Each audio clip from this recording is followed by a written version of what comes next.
409. Diinterogasi Bunda Dane. El, jangan ngapalin naskah malam ini, aku mau tidur awal. Bangunkan aku jam 11 malam.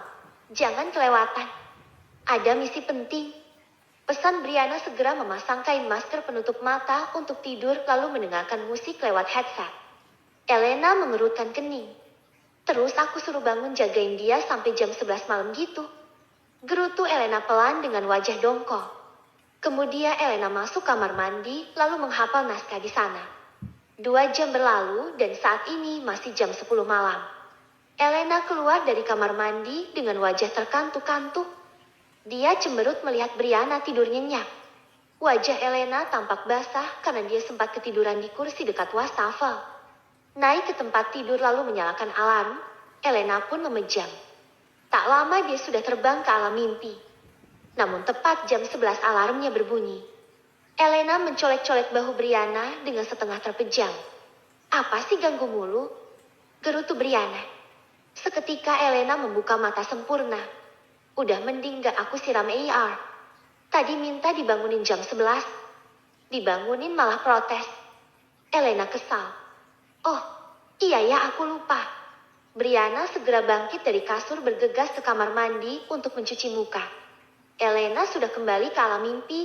Dia tak peduli Brianna ada misi apa setelah tadi siang kegirangan.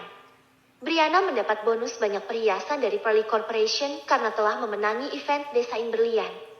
Setelah cuci muka, Brianna memakai baju-baju Elena, mengenakan kacamata dan topi serta masker. Dia segera keluar dari unitnya lalu duduk diam di lobi apartemen agak sembunyi-sembunyi. Tak lama muncul Valerie mengenakan hoodie yang menutupi sebagian wajahnya, tapi Brianna tahu betul siapa dia. Sejak keluar dari unitnya Valerie sudah dikuntit Brianna diam-diam serta direkam.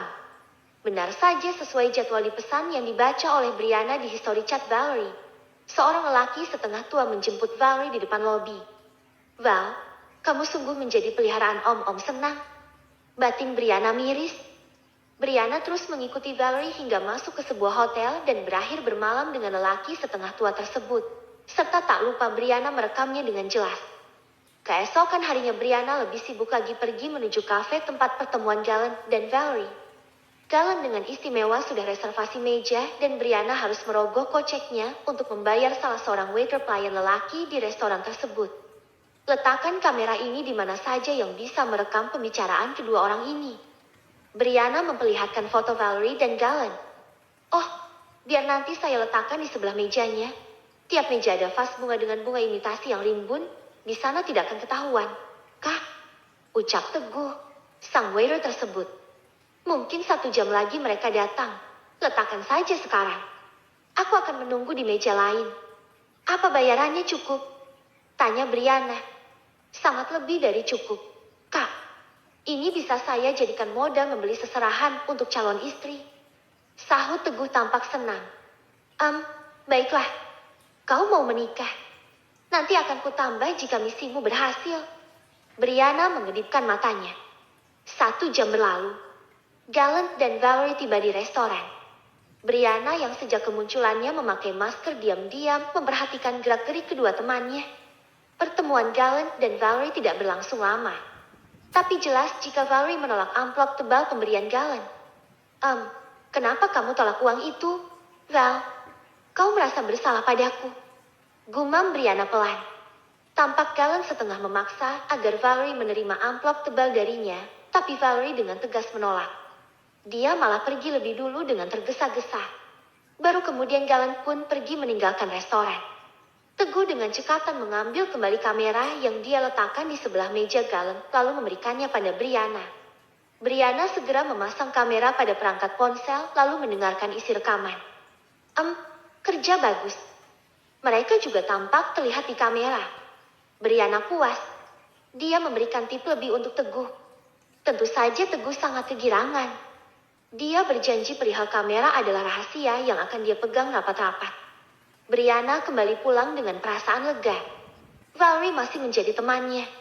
Galen mengetahui sepak terjang Valerie dan itu dijadikan senjata bagi Galen untuk mengancam Valerie. Namun keesokan harinya Brianna ditelepon oleh Dane. Dan meminta bertemu secara pribadi di tempat yang sudah dijanjikan. Ada apa ya Bunda Den pengen ketemu aku? Brianna sibuk sekali sejak dirinya telah dijebak. Brianna tak peduli Galen mengancamnya. Dia meminta bertemu, tapi Brianna tidak menggubrisnya. Di ruang VIP sebuah restoran, Brianna bertemu Dane. Aku jadi dek-deken Bunda minta ketemu secara pribadi. Brianna duduk di hadapan Dane yang tersenyum kalem pada Brianna. Bunda tidak akan basa-basi. To the point saja. Ya, ucap Dane. Brianna mengangguk. Dia penasaran apa yang akan dibicarakan oleh Dane. Dane mengambil amplop dalam tas lalu mengeluarkan isinya. Bunda menerima ini dari pengirim anonim. Apa benar gadis yang ada dalam foto ini adalah kamu? Bri? Tanya Dane lembut. Brianna terbelalak. Ya Tuhan, Ceti bukan dikasih ke Om Albert. Langsung dikasih ke Bunda. Ah, parah memang itu orang. Brianna memijat pelipisnya. Benar ini kamu? Iya, Bun. Lelaki ini siapa? Galen, teman kampusku. Kalian sering bermalam bersama seperti ini. Tanya Dane masih tetap kalem. Brianna pening. Dia harus menjelaskan panjang lebar pada Dane. Termasuk bukti virginitas dan rekaman Galen dan Valerie di kafe. Untung saja Galen tidak membahas perihal sepak terjang Valerie saat berada di kafe. Dane mendengarkan penjelasan Brianna dengan seksama lalu meminta Brianna duduk di sebelahnya. Kamu gadis cerdas dan tangkas. Untung saja Valerie masih menjagamu sebagai temanmu. Tapi kira-kira apa rahasia Valerie yang diketahui Galen hingga Valerie sangat ketakutan? Tanya Dane. Itu aku juga tak tahu. Ban. Brianna enggan mengungkap rahasia Valerie pada Dane. Dane bernapas lega. Akhirnya kegelisahannya tentang foto Brianna yang tidur dengan Galen kini telah clear. Kita harus merahasiakan ini dari Albert dan menindak Galen dengan cepat. Ucap Dane. Brianna menggeleng.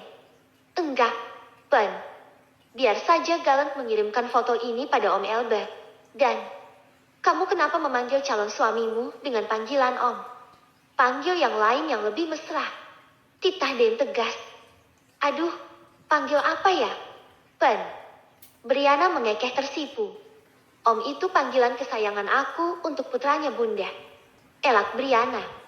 Oke, mengenai panggilan kita bahas nanti. Jadi kenapa kamu memutuskan membiarkan Albert mengetahui hal ini? Tanya Dane. Aku hanya ingin menguji cinta Alberto Caspian padaku. Ben. Bagaimana tanggapannya, reaksinya serta tindakan yang akan dia lakukan padaku setelah melihat foto ini? Bunda nggak boleh kasih tahu kalau ini hanya jebakan. Please, pinta Brianna. Dan tampak berpikir, kalau dia kecewa lalu pergi meninggalkanmu karena dia pikir kamu sudah tidur dengan lelaki lain bagaimana? Dan kurang setuju.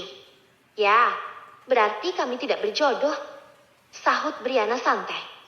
Nomor, kamu harus jadi menantu Bunda. Tandas Dane.